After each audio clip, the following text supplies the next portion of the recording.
Hey everyone, welcome to Online Help Guide. Today in this video, I'm gonna show you how to disable password reset protection on Twitter. So let's get started. Begin by launching your X application.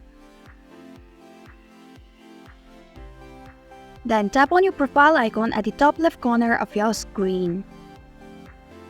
Tap on Settings and Support. Scroll down a little and then tap on Settings and Privacy option. Now tap on Security and Account Access option. There, you can find Security. Tap on it.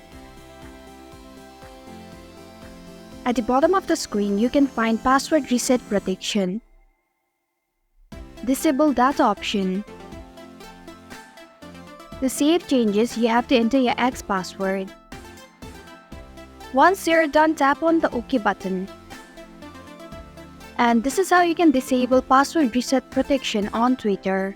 Thanks for watching Online Help Guide. If you like this video, hit the like button and drop a comment with any questions or feedback. If you are new, subscribe and click the bell icon to stay updated on the future videos.